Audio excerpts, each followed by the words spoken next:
ஓம் சாய்ராம். என் அன்பு செல்லமே, என்னுடைய தங்கமே, பேசாமல் நான் எதையுமே உன்னிடம் சொல்லாமல், எந்த ஒரு விஷயத்தையும் உன்னிடம் பகிராமல் நான் அமைதியாகவே இருக்கலாம். ஏன் தெரியுமா நான் இப்படிப்பட்ட உன்னிடம் பேசுகிறேன்? நான் சொன்னாலும் நீ கண்டுகொள்ளவில்லை. சொல்லாவிட்டால் என்னிடம் எதையுமே சொல்லவில்லை, என்னை ஆபத்திலிருந்து காக்கவும் இல்லை என்று சொல்கிறாய். அதுவே சொன்னால் இதெல்லாம் சாய் நம்மை பயமுறுத்தத்தான் சொல்கிறார் என்று சொல்லிவிட்டு நகர்ந்து விடுகிறார். நான் எதையும் சாதாரணமாக சொல்பவன் செய்பவன் அல்ல, அது உனக்கு தெரியும். ஆனால் நீதான் சில சமயங்கள் காதில் வாங்காதது போல் இருந்து நிறைய பிரச்சனைகளை நீயே சம்பாதித்து கொள்கிறாய். தங்கமே, நான் உன்னுடைய அப்பா. உன்னுடைய வாழ்க்கையில் முன் பின் இப்பொழுது என்ன நடக்கும், என்ன நடந்து கொண்டு இருக்கிறது என்பது அனைத்துமே எனக்கு நன்றாகவே அறிந்தது. அதை தான் உன்னிடம் நான் சொல்கிறேன். உன்னை படைத்த நான் உன்னை காக்கவும் செய்வேன், அதை மறந்து விடாதே. இந்த பூமிக்கு நீ வந்த பிறகு முழு என்னை சுற்றிதான் நீ இருக்கிறாய். தங்கமே, நான் உன்னை சுற்றி கொண்டேதான் இருக்கிறேன். அதனால் நான் எது சொன்னாலும் காதில் வாங்காமல் நகர்ந்து சென்றால் நான் ஒன்றுமே செய்ய முடியாது.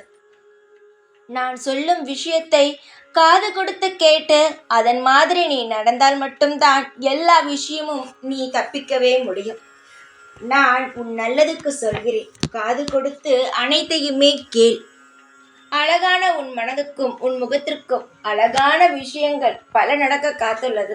வாழ்க்கையில் நீ எதை வேண்டாம் என்று ஒதுக்கினாயோ, எது தேவையில்லை என்று நினைக்கிறாயோ அது உன்னை விட்டு போய்விடும்.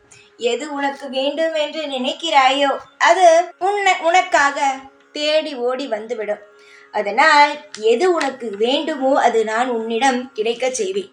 நீ நினைக்கிறாய் நான் எதையுமே தருவது கிடையாது, நான் எதையுமே செய்வது கிடையாது என்று.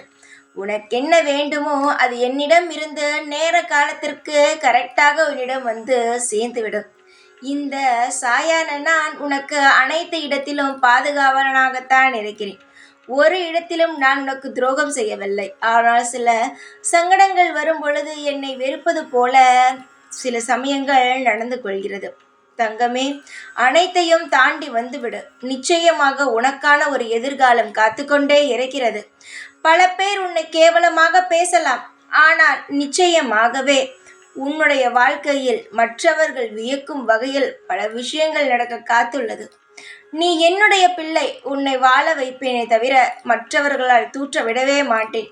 தூற்றுபவர்களே அவர்கள் வாய் நிச்சயமாக உன்னை பார்த்து வியந்து பேசும் வகையில் அனைத்தையுமே நான் ஏற்பாடு செய்வேன். காலங்கள் முடியவில்லை, காலங்கள் இப்பொழுதுதான் புதிதாக உனக்கு நல்ல நேரம் துவங்கி இருக்கிறது. அதனால் நிச்சயமாக உனக்கான அமோகமான காலம் உருவாகிவிட்டது. நான் சொல்லும் வார்த்தைகளை மட்டும் நம்பு. உனக்கென்ன வேண்டுமோ அதை என்னிடம் கேள். நிச்சயமாக உனக்கான ஒரு நல்லது நடக்கும். உனக்காக நான் இருக்கிறேன், எந்நாளும் இருப்பேன். ஓம் சாய்ராம்.